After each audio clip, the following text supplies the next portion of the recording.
Papa konchonye. Genda urashonje se. Nyirabona amazi. Ndikwasama gutya se birasekeje. Cyangwa gukomeza kunyabera ndagukura amenyo.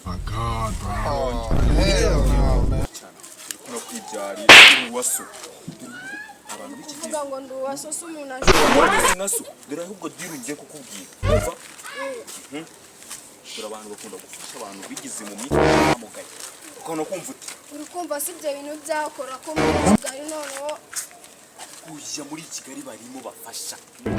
Igira mu mitwe ugenda uzazana abantu wereka ko kwawe kazi tugakore gutya urabyumva uti. Ntabwo byakora papa ntabwo byakora. Iki cyana nibyo nakwibyara ndakuzi neza. Turakazi nakandi nawe. What? Zere kuburari. Ngaho tugerageze turebe. What? Yangu nagasani. Things they why.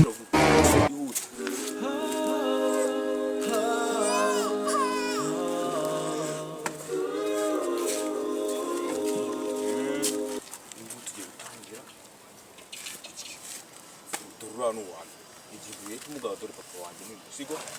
Kandi nicanga. Genda umuza. Ubwe papa wanjye byanze.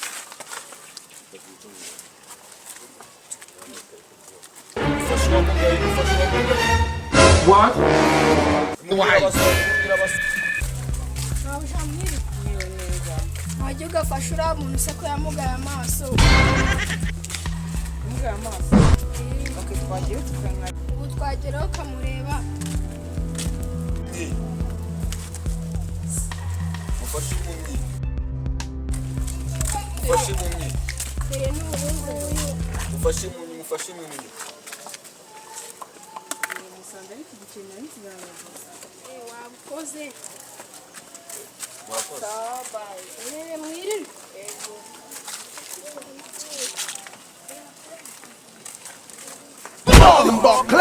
Urabikora se? Aka ni akazi Reka njye we nari biyabitera wenda ibintu nshaka njye uri kuzana genda uzane n'abandi kabisa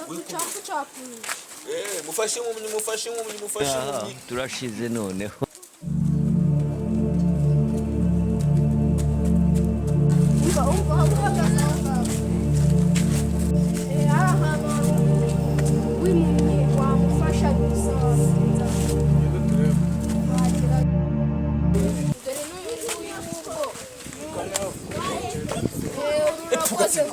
Turasengana senga nta mafaranga abandi bari gutuma hanyoko Jesus is Lord. Mwigira abandi bari gutura amafaranga agaragara senga nakumari Turashize none.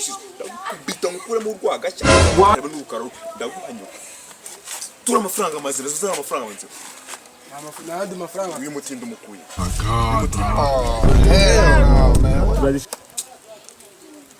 Tugende bana mungu y'urukene rwigenda nabo Turashize none. zana abantu bazima rero ngororoke n'ubukuye giruza n'abantu bazima giruza n'abantu yabike nandi itunguru kirimo nubwo narindi kwisha abo kumukanga yaje nabwo yanagaruka wizana abandi zana abandi inumira basaba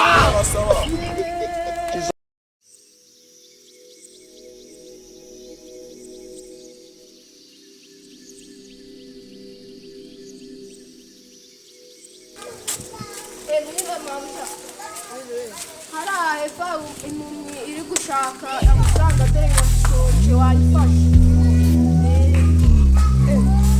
Gari? Imumyi. Twagenda tukamureba. Twagerayo rwose. Ariko ntabwo nari mfite. Impamvu jareka bagira neza bacyaye mu kino gihugu wamufasha.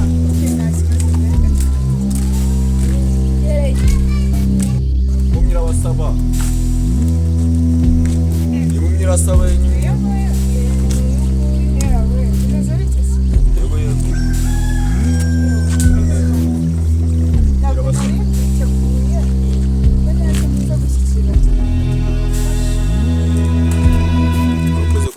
senkisi.